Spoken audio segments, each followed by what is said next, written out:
मैं संसार का नहीं हूं, संसार मेरा नहीं, ठीक है। अब आपका कोई कर्तव्य नहीं, अब प्रभु सब संभाल लेंगे। पर यदि जहां जहां आपने मान रखा ऊपर से बोल रहे, तो दो बात होगी, या तो हरण कर लेंगे, बड़े कृपालु हैं, हरण कर लेंगे, रखेंगे ही नहीं तुम्हारा अपनापन सब जगह से, या विवेक के द्वारा हटा देंगे।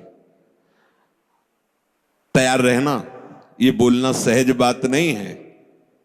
बड़े कृपालु हैं, उनकी दो लीलाएं होती हैं, एक विवेक लीला होती है, एक विनाश लीला होती है।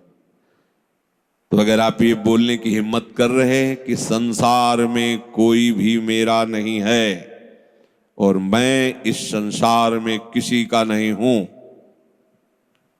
तो जिन जिन को अपना माने हुए हैं, आप तैयार हो जाइए।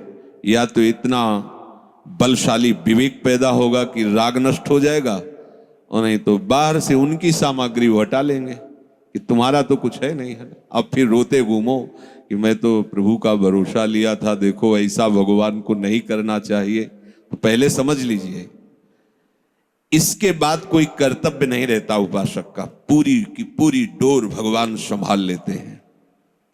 महान आनंद। पर ये बोलना बहुत होश में, प्रभु के धाम में हो, मेरा कोई नहीं है आपके सिवा। तो जो जो आपने अपना मान रखा वो सब वो घसीट लेंगे, क्योंकि वो कर तुम अकर तुम मन था कर तुम सर्व समर्थ है। दो प्रकार से, या अंदर से विवेक से वैराग्य प्रकट करके, या बाहर से राग ही हटा लेंगे। वो जगह नहीं रखेंगे जिसे आप अपना कह रहे हो। तैयार रहना।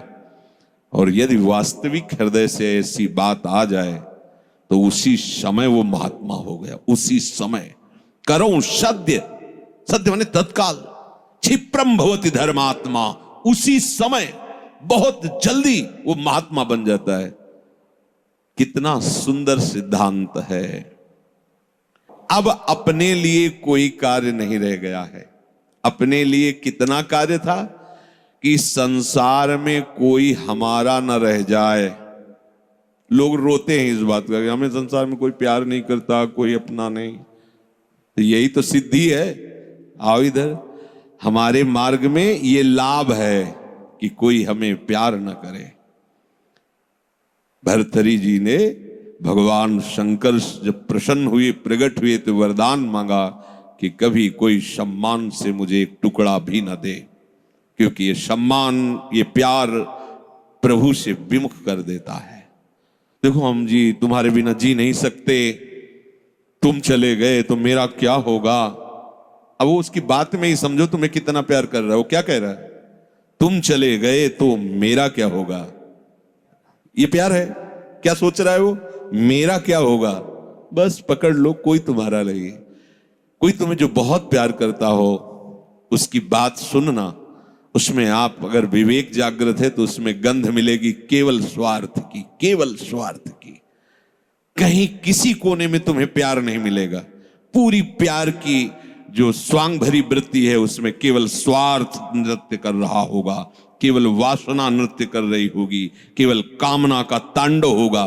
बस विवेक से देखना, अगर विवेक नहीं तो सब फंसे हुए तो उसी में है।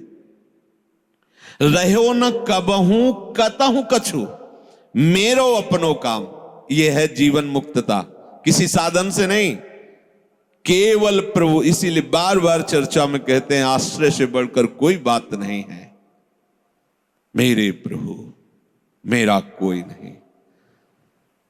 देवर्षि नारद जी अपने पूर्व जन्म की बात जब भगवान श्री कृष्ण द्वैपायन व्यास देव जी को बताते हैं, तो कहते एक माँ थी, जब वो मरी तो मुझे बहुत आनंद आया कि भगवान ने एक बंधन था वो भी समेट लिया। अब तो बस निर्विघ्न में चल पड़ा भगवत प्राप्ति के लिए। ये अगर कहीं कोई वस्तु, व्यक्ति, स्थान हो तो उसे बहुत शीघ्र श्री जी के चरणों में समर्पित करो। समर्पित का मतलब, लाडली, ये मेरे पुत्र परिवार जिनको मैं अपना माने हुई थी, प्रियाजू, अब मुझे आप चाहिए। ये सब जंजाल सहित मैं आपको समर्पित हूं, आप देख लेना। अब मेरी ताकत नहीं कि मैं इस जाल से मुक्त हो सकूं, मेरी ताकत नहीं है कि मैं ज्ञान विज्ञान के द्वारा शरीर राग और शरीर संबंध राग मिटा सकूं। तो ये मेरी भोरी प्रियाजू,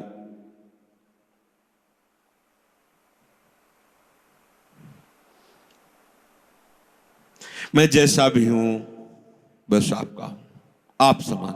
वो बहुत मृदु भाव से समेट लेंगे आपका राग, निश्चित। ये जब तक आपका कुछ है तब तक आपका साक्षात्कार नहीं होता, आप समझ लीजिए। कुछ भी, एक तिनका भी, पूरे ब्रह्मांड में एक भी यदि कोई शत्रु है तो भगवत प्राप्ति नहीं होगी, और एक भी यदि मित्र है तो भगवत प्राप्ति नहीं होगी। राग रहित प्रीति, स्वार्थ रहित संभाव, अद्वेष्टा सर्वभूतानाम मैत्रः, सबके प्रति मित्र भाव, लेकिन ममता रहित। समझना, यहां मित्र भाव का तात्पर्य सबके प्रति करुणा का भाव, लेकिन अहंकार रहित। मैत्रः करुणेत निर्ममो निरहंकारा, सब में भगवत भाव, न कोई मित्र है न कोई शत्रु है। तभी आप अहंकार और ममता रहित होकर व्यवहार करें। प्रभु सेवा में ही सने तन मन बुद्धि तमाम। मेरी जितनी इंद्रिया मन बुद्धि है अब केवल प्रभु सेवा हेतु वो उठती है, चेष्टा होती।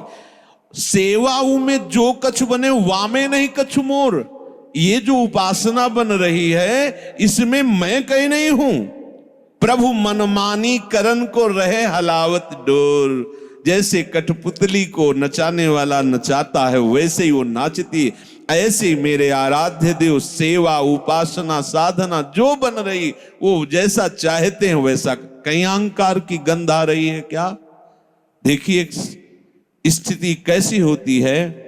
जो प्रभु में अपना सर्वस्व समर्पण करके प्रभु को अपना सर्वस्व मान लेते हैं उनकी कैसी स्थिति होती है। फुरना मति बल पुरुषता ये करन करावन हार। सब कछु तिन में तिन्ही को तिन्ही सो व्यवहार। रह्यो न रंचक मैं पनो भयो एक ही भाव। हया शोक भय मान मद सबको भयो अभाव। कह रहे कि हमारे हृदय में अब जो भी स्फुरणा होती है वो प्रभु के द्वारा प्रेरित होती है, मेरे अहम के द्वारा नहीं होती। अब हमारे हृदय में स्फुरित जो हो रहा है, शास्त्रों में वर्णन है कि हृदय में जो स्फुरित होता है वो या तो कोई सिद्ध पुरुष वैसा ही आचरण करता है या मूर्ख पुरुष आचरण करता है। ध्यान रखना, अपने ना पूरे के पूरे पागल हैं और न सिद्ध हैं, इसलिए बहुत होश में रहने की। या तो एकदम पागल जो है जैसा स्फुरित हुआ हो रहा उसको कोई मतलब नहीं, ऐसे सिद्ध पुरुष है, क्योंकि अब उसके हृदय में जो स्फुरणा होगी वो उसी कोटि की होगी। ऐसा नहीं कि त्रिगुणात्मिका माया के द्वारा स्फुरणा हो रही, या कोई दृश्य देख लिया, या कुसंग हो गया, या वस्तु व्यक्ति के संग के प्रभाव से स्फुरण नहीं, ये सब खत्म।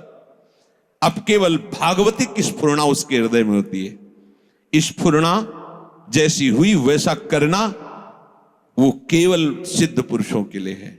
उपासक को स्फुरणा हुई उसको जांचो, शास्त्र सम्मत है या शास्त्र विरुद्ध है। विरुद्ध है तो स्फुरणा को संकल्प मत बनने दो, उसको वहीं नष्ट करो विवेक के द्वारा, मत मानो उसे।